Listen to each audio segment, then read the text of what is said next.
이거 제가 먼저 한 게 아니었습니다. 바로 시장을 내가 먼저 했다는 거예요. 형님께서 서울시장을 저보다 1년 늦게 시작하셨어요. 근데 내가 시장을 가리키는 목민관학교 멤버였잖아요. 아, 맞습니다. 시장을 어떻게 하면 잘하는가 그걸 가르쳐 주셨는데 제가 그 멤버였어요. 성출어람입니다. 서성보다 제자가 더 나아요. 원래 형만한 아우 없다. 이거 절대적인 진리입니다. 우리 셋째 형님 빼고. 아, 모르면 더 이상 하려고 하지 마세요.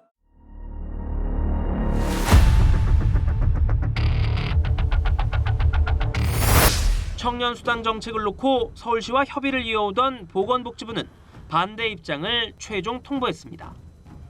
취업이나 창업과 관계없는 활동에 지원금이 쓰일 가능성이 있다는 게 가장 큰 이유입니다.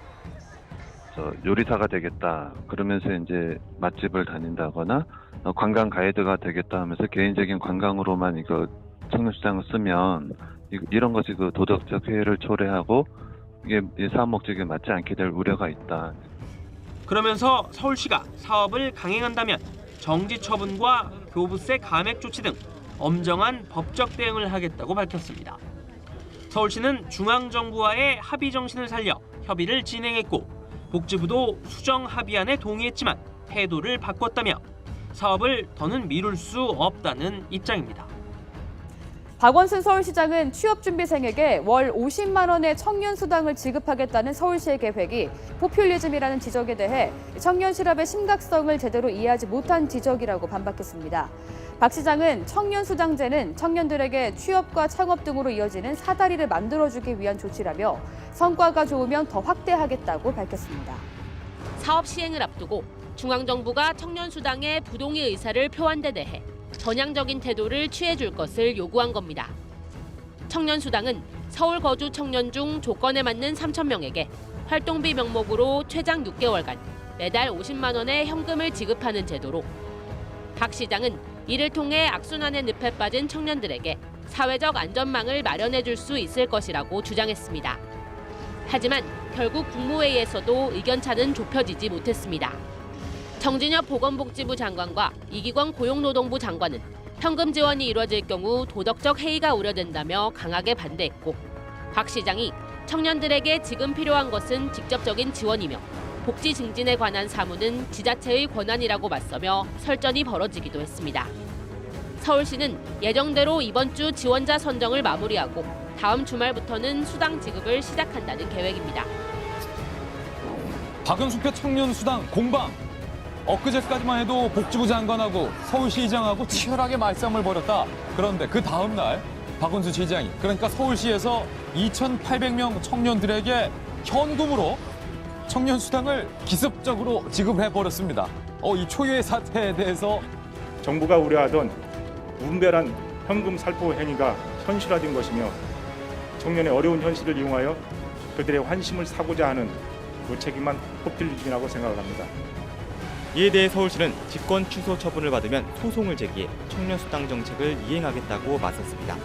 최근 몇몇 지자체에서 청년 수당 등의 명목으로 새로운 복지 프로그램을 도입하는 움직임이 있습니다.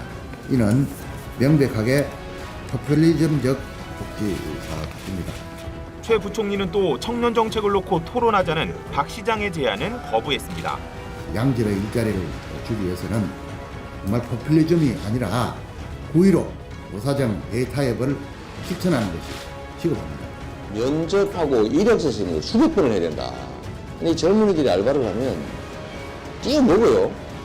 또 최저임금도 안 주고 헬조선이라고 지옥불 받더라고. 얼마나 사회에 대한 원망이 들있습니까? 네. 청년을 싸게 고용하는 기업한테 돈을 대주고 있어요.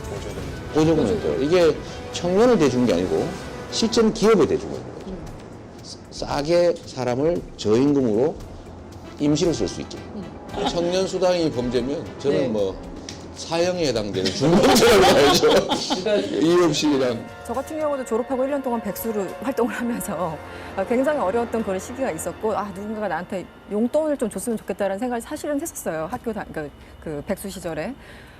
그래서 이제 이 정책 보면서 지금 어려운 사람들에게는 굉장히 담비와 같은 거다라는 생각을 했었는데 네. 저는 기본적으로 서울시의 정책에 대해서 기본적으로는 지지하는 입장입니다. 그렇군요. 다양한 의견들이 공존하는 저희 돌직구쇼. 판단은 지상욱 대변인은 논평에서 대권 가도를 위한 표퓰리즘이거나 측근들 사업 챙겨주기용 아니냐며 무엇이 됐든 제발 본인 돈으로 하길 바란다고 주장했습니다.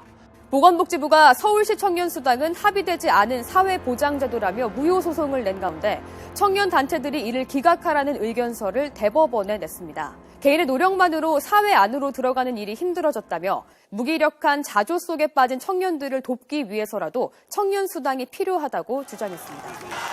피청구인 대통령 박근혜를 파면한다.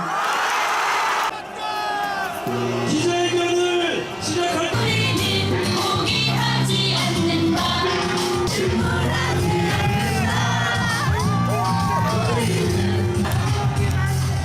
서울시가 보건복지부의 청년수당 동의 결정을 환영하며 6월 본격 시행을 목표로 추진한다고 밝혔습니다. 서울시가 청년 지원을 대대적으로 확대합니다. 앞으로 3년간 10만 명에게 청년 수당을 주고 4만 5천 명에게는 월세를 지원하기로 했습니다. 서울시가 향후 3년간 3조 원을 투입해 신혼부부 주거 지원을 대폭 강화하기로 했습니다. 임대주택 공급은 더 늘리고 전세대출 금융지원 문턱도 확 낮췄다고 하는데요. 이것 때문에 돌아오는 전 혜택이 훨씬 더 클 것이다 이런 생각을 하고 마지막으로 그것은 포퓰리즘이 아니라 제가 늘 주장하듯이 이건 리얼리즘이다. 청년들의 이 어려운 상황을 조금이라도 해결하는 데 도움이 되는 일이라면 기꺼이 하겠다. 청년 수당을 받다가 구직에 성공한 미팅 참여자가 마이크를 잡았습니다. 청년수당에서 섹션으로 저희는 청년들의 마음 건강을 굉장히 생각하고 있습니다. 그 메시지 자체가 저한테는 사회적으로 위로가 되고 또 사회적으로 치료가 됐었던 것 같아요. 이 지사는 다시 볼 수 없는 곳으로 후련히 가버린 형님이 밉다. 해야 할 일이 산더미 같은데 숙제만 잔뜩 두고 떠난 당신이 너무도 원망스럽다면서 더 이상 뵐 수 없다는 것이 아직도 믿기지 않는다. 아니 믿고 싶지 않다는 심정을 밝히기도 했습니다.